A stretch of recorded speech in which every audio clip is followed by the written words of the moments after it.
Halo teman-teman semua, jumpa lagi dengan Awan di sini. Banyak banget ya teman-teman yang bertanya dan bingung mengenai bagaimana cara melaporkan hutang di PPS, tuh guys. Baik itu kebijakan satu maupun kebijakan dua ya. Nah, hari ini gua akan bahas beserta contohnya, gitu guys.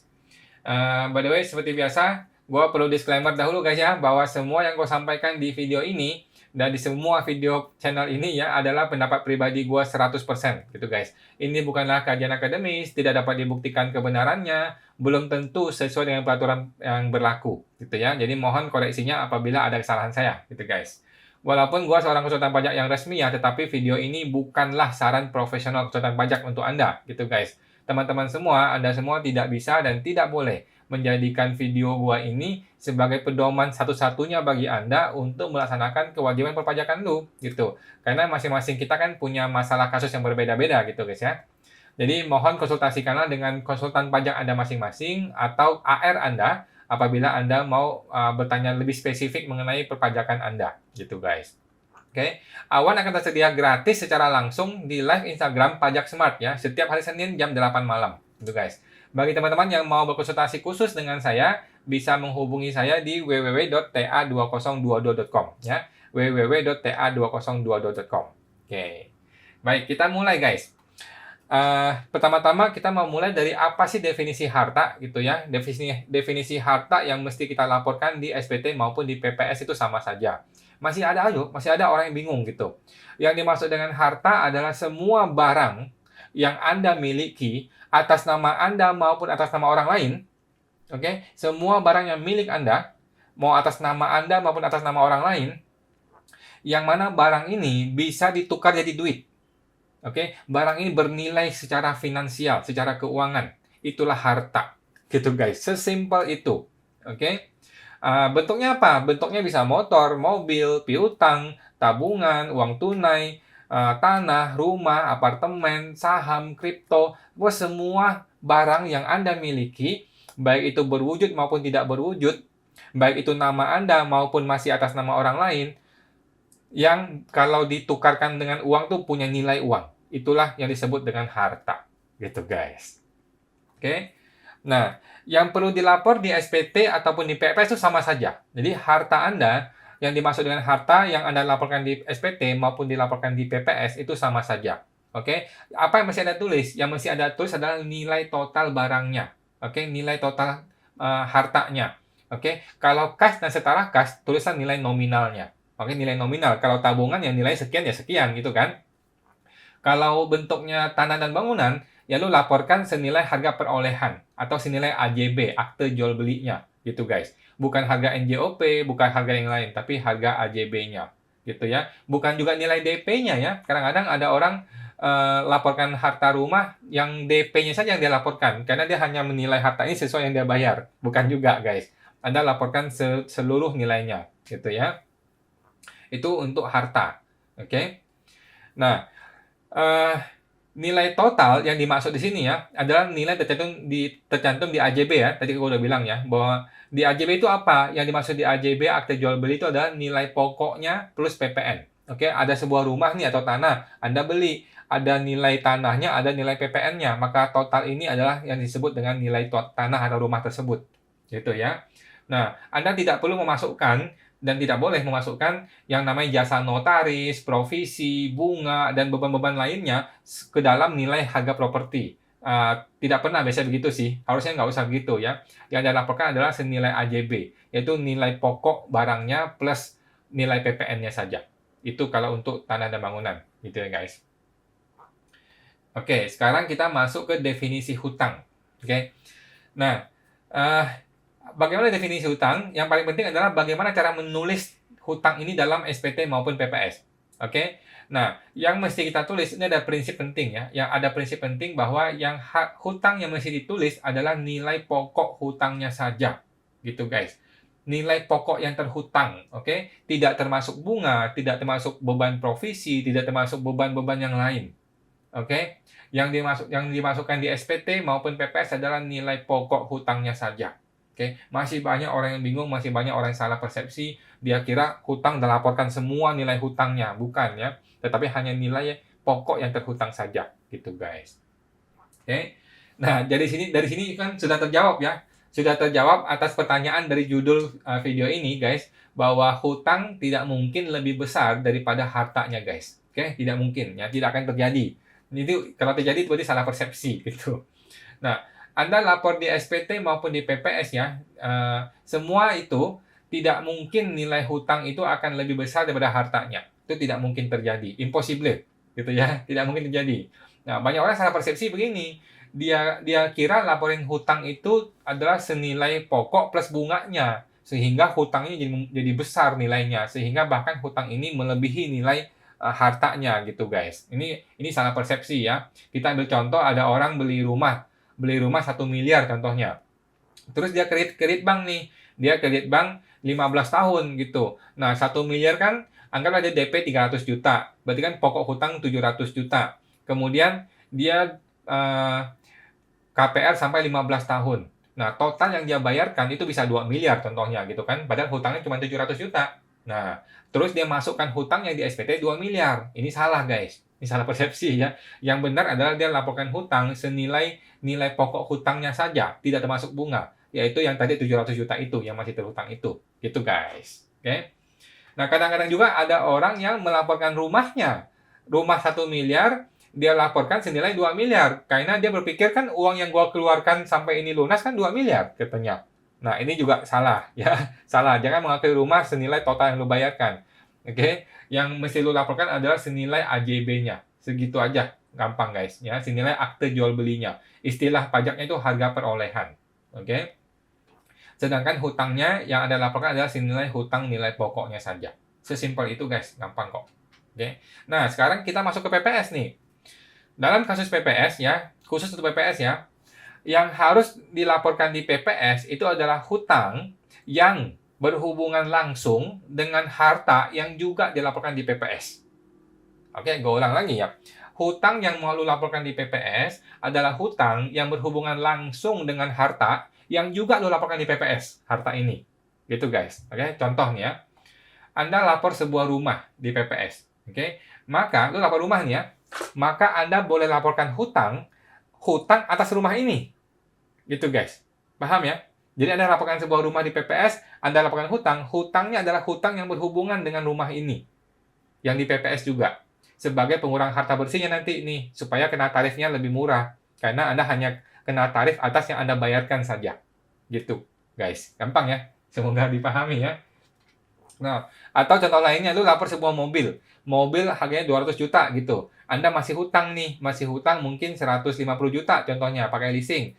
Nah, hutang ini adalah hutang yang berhubungan dengan mobil ini. Hutang untuk beli mobil ini. Gitu. Oke? Nggak boleh hutang yang lain. Gitu, guys. Oke? Paham ya? Anda nggak boleh nih laporkan sebuah mobilnya sudah lunas, tetapi Anda laporkan hutang. Hutangnya apa nih? Hutang kepada saudara, kepada teman gitu, nggak boleh. Nggak boleh ya. Anda harus laporkan hutang yang untuk memperoleh harta ini. Gitu, guys. Oke? Jadi, kalau Anda punya hutang, terus hutang ini mau lu laporkan ke PPS, maka harus dicari dulu nih. Kita mesti cari tahu dulu nih, hutang ini barangnya apa? Bentuk barangnya apa? Anda belikan barang apa ketika lu terima uang atas hutang ini? Gitu, guys. Ya. Nah, harta dan hutang itulah yang dilaporkan bersama-sama di PPS. Gitu, guys. Nah, gimana kalau ada harta sudah dilapor di SPT, tetapi hutangnya belum dilapor di SPT? Nah, dalam kasus ini, hutang ini tidak perlu dan tidak boleh, tidak bisa Anda laporkan di PPS. Kenapa? Karena hutang ini berhubungan dengan harta, yang mana hartanya sudah lu laporkan di PPS, di SPT. Gitu, guys. Maka hutang ini boleh langsung lu laporkan di SPT 2021. Gitu, guys. Bukan melalui PPS. Ya. PPS hanya melaporkan harta. Dan kebetulan harta ini ada hutangnya, maka Anda laporkan hutang. Tetapi Anda nggak boleh laporkan hutang di PPS, tetapi nggak ada harta yang berhubungan, nggak bisa. Gitu, guys. Oke, sekarang kita lanjut. Masih banyak orang yang bingung apa yang dimaksudkan dengan hutang 50% di TA 2015 dan juga di PPS Kebijakan 1. Oke, ingat guys ya, di PPS Kebijakan 1 itu sama dengan TA 2015. Ya, prinsipnya sama, cuman tarifnya yang berbeda. Oke? Nah, dan teman-teman perlu ingat juga bahwa hutang 50% hanya berlaku untuk PPS Kebijakan 1, guys. Oke, istilah 50% hutang ini hanya muncul di TA 2015. yang kemudian dilanjutkan di PPS kebijakan 1. Oke. Nah, sedangkan di PPS kebijakan 2 ya sama sekali tidak menyebut mengenai ini, ya. Di PPS kebijakan 2, hutang diakui 100% full, bukan 50%. Gitu, guys. Nah, sekarang kita mulai apa yang dimaksud dengan hutang 50%. Yang dimaksud dengan hutang 50% adalah bahwa hutang yang ditulis di TA 2015 ataupun di PPS kebijakan 1 itu senilai maksimal 50% kali nilai harta yang dilaporkan. Oke. Jadi, jika nilai hutangnya itu lebih dari 50% nilai hartanya, maka hutang itu hanya boleh ditulis 50% dari nilai hartanya saja. Oke. Nah, kalau teman-teman mulai bingung, sekarang gue akan masuk ke contohnya, guys. Gue akan langsung masuk ke contoh di Excel-nya langsung ya. Coba gue recording dulu. Oke, kita mulai. Sudah masuk recording ya. Nah, ini contoh Excel-nya, guys. Oke, di sebelah kiri ini adalah untuk TA 2015 dan PPS kebijakan 1. Di sebelah kanan ini adalah untuk SPT tahunan dan PPS kebijakan 2. Oke, ini dalam rangka mau nulis hutang nih ya. Dalam rangka mau nulis hutang di SPT tahunan maupun di PPS kebijakan 2 itu sama. Dalam rangka mau nulis hutang di TA 2015 dengan PPS kebijakan 1 itu sama prinsipnya. Oke, kita mulai dari yang pertama nih. Di TA 2015 ataupun di PPS kebijakan 1 itu sama prinsipnya ya. Contoh, harta. Ini ada harta dan hutang ya. Ada harta dan hutang. Harta itu ditulis full 100%. Seperti biasa ya. Tulislah harta senilai full 100%-nya. Hutang yang ditulis adalah nilai yang masih terhutang per 31 Desember. Oke, 2015 ya. Nilai yang masih terhutang per 31 Desember 2015. Tetapi nilai ini maksimal 50% kali harta yang dilaporkan. Oke, sudah mulai paham ya guys? Bukan hutangnya langsung dikali 50%, tetapi hutang ini nilainya yang diakui adalah maksimal 50% dari nilai hartanya. Oke, kita ambil contoh nih. Oke, ambil contoh. Hartanya 100 contohnya, hutangnya 80. Oke, hartanya 100, hutangnya 80. Harta dilaporkan 100 nih, ditulis 100 di TA ataupun di PPS kebijakan 1. Hutangnya berapa? Kan hutang 80, tetapi hutang ini hanya boleh ditulis maksimal 50% dari nilai harta ini. Gitu guys. Sehingga hutangnya ditulis 50. Oke, paham ya guys? Mudah-mudahan paham ya. Jadi hartanya 100, hutangnya 80, hutang ini hanya boleh ditulis 50. Sehingga nilai netnya itu adalah 50. Gitu guys. Oke, 50 inilah yang kena pajak. Paham ya? Gitu guys. Nah, untuk tahun berikutnya silakan tulis kondisi yang sebenarnya. Gitu. Oke? Jadi, harta 100, hutang 80, maka harta ditulis 100, hutang 80 hanya ditulis 50 saja. Gitu guys. Contoh lain. Hartanya 100 nih, hutangnya 40. Oke, hartanya 100, hutangnya 40. Nah, dalam kasus ini harta ditulis 100, hutangnya juga ditulis 40. Oke, hutangnya ditulis full 40 semuanya. Kenapa bisa full? Karena 40 ini masih di bawah setengah dari nilai hartanya. Masih di bawah 50% dari nilai hartanya. Gitu guys. Jadi, bukan langsung 50% kali hutangnya, tetapi lihat dulu hutang ini nilainya berapa. Kalau hutang ini nilainya masih di bawah 50% dari hartanya, maka hutang ini boleh diakui semua. Tapi kalau hutang ini nilai lebih dari 50% nilai hartanya, maka hanya boleh diakui 50% saja. Gitu guys. Nah, jadi harta 100, hutang 40 juga sama. Diakui harta 100, hutang 40, net hartanya 60. Oke, tahun berikutnya tulis kondisi sebenarnya. Gitu guys. Contoh ketiga. Seperti tadi nih. Beli rumah 1 miliar, DP-nya 300 juta. Oke. KPR-nya 700 juta dong. Nah, tapi dia ngutang KPR 15 tahun, sehingga total yang dia bayarkan ke bank adalah 1,4 miliar. Contoh nih ya, contoh seperti itu guys. Nah, berapa yang dilaporkan? Rumah 1 miliar nih, KPR 700 juta, maka yang dilaporkan rumahnya senilai harta 1 miliar, hutangnya dia hanya boleh akui 500 juta. Gitu guys, hanya boleh ditulis 500 juta. Oke, sehingga net yang kena pajak adalah 500 juta. Gitu guys. Oke, tahun berikutnya tulis kondisi sebenarnya. Oke, mudah-mudahan teman-teman paham di sini ya. Sekarang kita lanjut ke yang SPT tahunan. Di SPT tahunan maupun di PPS kebijakan 2, ini prinsipnya sama, yaitu laporkan apa adanya. Oke, hartanya ditulis full 100%, hutangnya adalah nilai yang masih terhutang per 31 Desember, ditulis full 100% juga. Oke, contoh, harta 100, hutang 80, dia tulis 180, netnya 20. Oke, contoh 2, harta 140, hutang 40, dia laporkan harta 100, hutang 40, beres. Contoh 3, beli rumah 1 miliar, dia tuliskan 1 miliar. Oke, hutangnya KPA 700 juta, dia tulis 700 juta di sini. Gitu guys. Oke, net yang kena pajak 300 juta. Begitu guys. Oke, semoga teman-teman paham ya. Mudah-mudahan paham ya teman-teman. Kalau nggak paham mungkin ada perlambat videonya. Gitu guys ya. Oke, kita lanjut. Nah, jadi kita mulai masuk ke kasus yang unik ya. Ada kasus yang unik yang sebenarnya juga banyak terjadi di banyak orang gitu. Di mana di SPT 2020-nya hartanya sudah dilaporkan semua dengan benar. Tetapi hutang-hutang atas harta ini belum dilaporkan. Nah, ini juga banyak terjadi. Gue yakin banyak terjadi pada Anda semua ya. Harta sudah dilaporkan semua, tetapi hutang terhadap harta ini dia belum laporkan. Oke? Seperti tadi gue udah jelaskan bahwa ini bukanlah objek PPS ya guys. Jadi hutang ini tidak bisa lu jadikan objek PPS. Nggak bisa lu masukin ke PPS sebagai mengurangi harta tuh nggak bisa. Oke? Langsung Anda masukkan ke SPT 2021 saja. Gitu. Karena memang ini bukan objek PPS. Hutangnya nggak bisa. Karena harta itu sudah dilapor. Gitu. Nanti ketika Anda laporkan di SPT 2021, otomatis harta lu akan turun. Karena tiba-tiba muncul hutang, sedangkan hartanya tidak meningkat, tidak nambah. Gitu. Tapi nggak apa-apa guys, memang begitu cara kerjanya. Nggak apa-apa. Gitu. Oke, kasus lain yang banyak terjadi juga ya. Banyak juga orang yang mengalami ini, di mana seseorang sudah mendirikan sebuah PT, perusahaan ya, bersama orang lain nih. Ada PT, ada si A, si B, si C bikin PT gitu ya. PT-nya sudah dibuat. Akte notarisnya sudah jadi, sudah lengkap. Menkumhamnya sudah ada. Tetapi bisnisnya nggak jalan. Nah, dan sejauh ini tidak ada uang yang sudah disetorkan ke PT. Ke rekening PT pun tidak ada sama sekali. Intinya PT ini baru lahir udah mati gitu intinya. Oke.